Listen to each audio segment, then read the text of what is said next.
What's going on, guys, and welcome back to another video. Today we're going to be doing our Week 3 predictions coming up in the NFL. To start off, I want to say last week I went 9-7, bringing my win total to, or my win-loss prediction total to 17, 14, and 1, which so far, I will admit, I've done pretty bad. And I gotta say, I don't know how some of these games I was supposed to predict. I for sure underestimated the Jets. I underestimated the Giants, overrated Steelers, and possibly overrated the Dolphins. But otherwise, I think I've done pretty well. And with that being said, let's jump right into this. Starting off, we have the Thursday night game, which is the Steelers against the Browns. I'm going to go with the Steelers here, but just talking about it, I think that the Browns defense, even without Jadeveon Clowney, is going to be nasty. I think Myles Garrett is going to be awesome.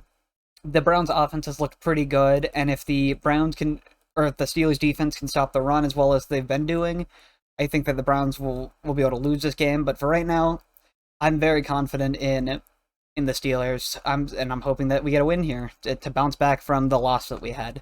Moving on to the first Sunday game, we have the Bills taking on the Dolphins, and I think that this game is going to be an absolute banger of a game. We have the Bills, who look like certified Super Bowl contenders after absolutely destroying the Titans on Monday Night Football, and the Dolphins with an insane comeback win. I'm going to go with the Bills here. I think that this is where this could be a split here and a loss for the Bills, but I trust the Bills a little bit more overall than I trust the Dolphins. I think Tua's still going to have a rough time, and I think the Bills are just going to have a great game overall. Moving on into our next game, we have the Bengals taking on the Jets. The Jets with an insane comeback win against the Browns again with an amazing comeback. And the Bengals being shocked by Cooper Rush and the Cowboys. And I think I'm gonna go with the Jets here. I think that their pass rush is way too good for the Bengals offensive line, who's been having issues. I think that the Bengals offense is just having issues, and we figured it out. Like, teams all over the league have figured it out. And I would like to go with the Bengals here because I'm very confident in them, but the Jets have just been very hot after getting upset by the Ravens. I think the Jets could come in, and especially with that pass rush, I'm very excited to watch them play. Moving on to the next game, we have the Raiders taking on the Titans. The Raiders getting embarrassed by the Cardinals, allowing them to come back when they were up 20-7 at half. And the Titans just never even stood a chance against the Bills. They tied the game at 7-7 at one point, and then from there, it was never a good game. I think the Titans are going to end up being one of the worst teams in the NFL this year after watching that pitiful performance. And I'm going to go with the Raiders here. I think that they're going to get Devontae Adams involved a little bit better, and the run game improved a little bit, and Derek Carr is going to have a bounce-back game, and I'm excited to watch this game to see what happens. But for right now, I'm going to go with the Raiders. Moving on, we have the Saints playing the Panthers. The Saints getting kind of embarrassed by the Buccaneers, but famous Jameis is injured again. And the Panthers are just weird with having Matt Rule. I think if the Panthers lose this game, I think Matt Rule's career is going to be officially over. But I don't know if the Saints can win. I want to go with the Panthers here because I feel like the Panthers are going to get a win here, but I think the Saints defense is going to give Baker Mayfield a lot of issues. So I'm going to actually end up going with the Saints here. As of right now, I don't know who's starting. There's no word on if famous Jameis is going to end up not starting on Sunday. It looks like he is. They've had a bunch of neurosurgeons say that he shouldn't start, which, I mean, personally, I'm not a neurosurgeon, but with my brief medical knowledge, I would agree. If you have a fracture in your spine, I wouldn't start playing a football game. But I think that if he starts, the Saints are going to win because Jameis needs a bounce-back game. And if not, the Panthers will probably win. But I think that Matt Rule is a bad coach. So I think that with him, the Panthers are probably going to end up losing. And yeah, so moving on again, we have the Ravens taking on the Patriots. The Ravens getting absolutely embarrassed and having a team come back against them that they were beating 28-7 at halftime. And the Patriots showing that their offense is slightly better than the Steelers' defense, or that their defense was slightly better than the Steelers' offense. Either way, not a good sign for the Pats. I don't trust the Patriots. I think that they're going to be a bad team. I'm going to end up going with the Ravens here. I think that Lamar Jackson is going to put the burners on, and they're going to keep this team stuck. and I'm very confident in the Ravens here. Moving on to the next game, we have the Lions taking on the Vikings. The Lions had one close comeback loss in Week 1, and then had a absolute dominant performance against the Commanders last week, and I think that the Lions are just going to continue this up. The Vikings, on the other hand, had a dominant win against an opponent, or divisional opponent, in the Packers, and then got embarrassed by the Philadelphia Eagles. I think that the Lions are going to be able to win this game. I could see the Vikings win this game, but if Kirk Cousins from primetime shows up again, the Lions have this in the bag. The Lions' defense has been playing really good, with Aiden Hutchinson getting 3 sacks last week, and their secondary playing really, really good. If Jared Goff continues to play well, and DeAndre Swift, I think that the Lions could win, but and I'm going to go with the Lions, but I have a bad feeling that this is going to end up being another L for the Lions. I just trust the Lions defense more than I trust the Vikings. Moving on to our next game, we have the Eagles flying into DC to take on the Commanders. The Eagles absolutely put it on the Vikings last night. Didn't let anyone come back or do anything. This is a divisional game in DC, though, and the Commanders did get dominated by the Lions, so I have a bad feeling that I'm going to regret this, but I think that the Eagles are looking like one of the best teams in the league right now, and I'm going to go with the Eagles.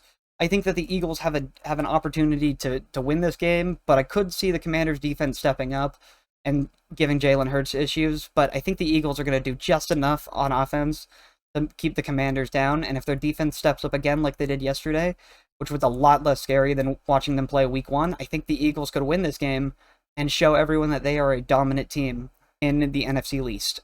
The next game I have moving on is going to be the Chiefs traveling into Indianapolis and taking on the Colts. The Colts, I did say in the beginning that the Colts were going to be a very weak team, and they look bad. Matt Ryan looks like he should have retired instead of being traded from Atlanta.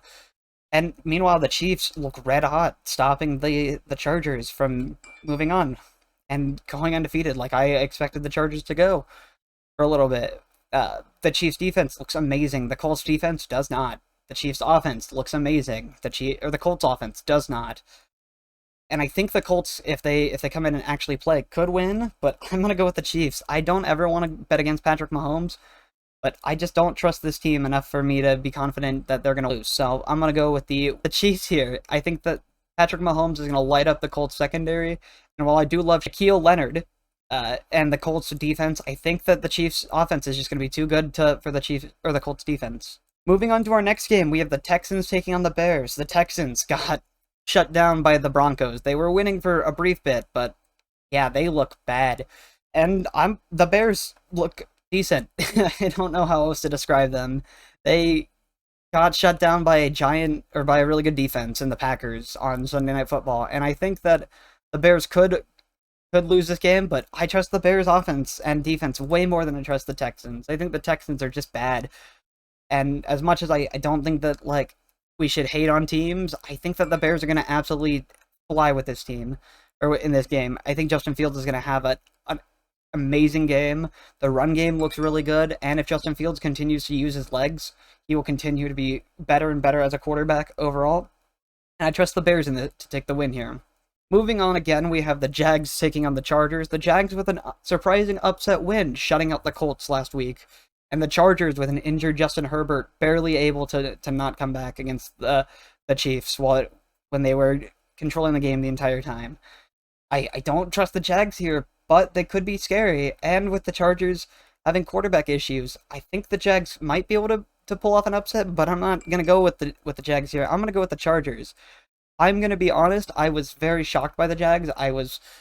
Showed that I was wrong, and I think the Jags could actually end up being a sneaky playoff team, especially with Doug Peterson at head coach and Trevor Lawrence at quarterback. I think this could be a pretty good team to watch. So keep watching the Jags, don't sleep on them, but unfortunately, Jags, you guys don't take the win here. Moving on to our next game, we have the Rams taking on the Cardinals in Arizona. The Cardinals having a really good comeback against the Raiders, and the Rams letting the Falcons almost come back. I don't want to take the Cardinals here because even though it's a home game and the Rams are defending Super Bowl champions, but this is and I'm probably going to regret this, but I'm going to go with the Rams. The Cardinals did have the Rams number last season in regular season, but They couldn't stop them when it mattered. And this time I think it's going to matter because between the Rams and Cardinals, this is going to be super super close to start off. And especially now with the 49ers now, it's going to be close for all of them. And I think that the Rams are going to end up taking the victory here, even though I feel like the Cardinals could also have it. I'm going to go with the Rams. I just trust their defense a little bit more, and if Matthew Stafford doesn't throw any interceptions and keeps playing at a decent level, it'll be a decent game for them. So I think the Rams are going to take this one. Moving on to the next game, we have the Green Bay Packers traveling to Tampa Bay to take on the Bucks. The Buccaneers had kind of a scary 3 quarters last week, and then their defense came out. And the last time these teams faced, the Packers ended up losing by 8 points in the NFC Championship. But the Bucks had Chris Godwin, who wasn't injured, Mike Evans, who wasn't suspended, Antonio Brown. They had all kinds of players on their team. But now, the Bucks don't really have that much offense. Mike Evans is going to be suspended for this game, pending, or as at the time of recording, the appeal hasn't been released. And the Packers, while they don't have the best wide receiver core, they do have a much better defense. And I think the Packers might be able to sneak off a win here. Am I fully confident in this one? No, but I think that this team is going to be doing pretty shocking for some people. As much as I love the Buccaneers being at home here in this situation, I just think that Aaron Rodgers is playing a little bit better than Tom Brady is currently. Tom Brady hasn't been playing good this season. And yeah, I'm going to go with the Packers here. I should really not go with the Packers. I should go with the Bucks, but there's something about Aaron Rodgers from last week that's making me trust him a little bit more right now than trusting Tom Brady. The only reason the Saints ended up losing that game, because it should have been a 13-3 game, was the defense. The Buccaneers defense stopped the Saints at every opportunity, while the Buccaneers offense couldn't really do much. So I'm going to go with the Packers here. And then our final Sunday afternoon game, we have the Atlanta Falcons taking on the Seattle Seahawks. And this is going to be an absolute dumpster burner of a game. The Falcons could win this one, but it's in Seattle and I don't trust it. So I'm going to go with the Seahawks. They got embarrassed by the 49ers after embarrassing the Broncos, who are so up in the air right now. And I'm going to just go with the Seahawks here. I think it's going to be another rough game for Marcus Mariota and the Falcons offense, and I don't trust anyone on that team. Moving on to our Sunday night game, we have the 49ers traveling to the Mile High City to take on the Denver Broncos. I don't know how to read the Broncos. They should have dominated the Seahawks and instead got embarrassed. And they should have dominated the Texans and almost lost. So, I don't know. Russ is not playing that good, but Nathaniel Hackett's play calling is really, really bad. Meanwhile, the 49ers, no Trey Lance, but no problem. Took care of business against the Seahawks really easily, while they got embarrassed by the Bears. I don't know how to read this team either, so I would really like to not go with the Broncos, but I have a bad feeling that if I don't go with the Broncos here in this situation, that the 49ers aren't going to win. I don't know who to go with here. Both these teams are just so hard to read. I think the 49ers are playing a little bit better than the Broncos are. But, yeah, I'll just go with the 49ers here. I'm very, very nervous about this game. I think this is going to be one of those games where I could go a little bit wrong. Another one I'm thinking is the Falcons or maybe the Bills games. I think I could be wrong with those games. Or maybe the Saints games. Like, I don't know. So I'm expecting to probably have a miss here. And then finally, our Monday night game is going to be the Cowboys traveling to New York to take the Giants. The Giants, winning record for the first time since 2016. They're 2-0. Cowboys have Cooper Rush. But the Cowboys also beat the Bengals, who were supposed to be a lot better. I think that the Giants are going to end up winning this game, and they'll be 3-0, and people will overrate them. But I could also see the Cowboys winning this game and shocking people. So I think I'm going to go with the Giants here because it is a divisional game, and the Cowboys don't have Dak. But the Giants have home field advantage, and I'm a little bit more confident in the Giants, I think. And with that being said, here's going to be a list of my predictions, and that's going to be all I got for you guys for this video. I think, looking at it, I think I could be wrong about the Vikings and Lions, I could be wrong about the Lions winning, the Packers winning, the Seahawks winning, the 49ers winning, Giants winning, and I think the Bills and Dolphins is the toss-up, and same with the Saints and Panthers. But other than that, I think I'm fairly confident in most of these games, how I have it, unless something crazy happens with the Texans game or the Jags game. And yeah, that's gonna be about all I got for you guys. Take it easy.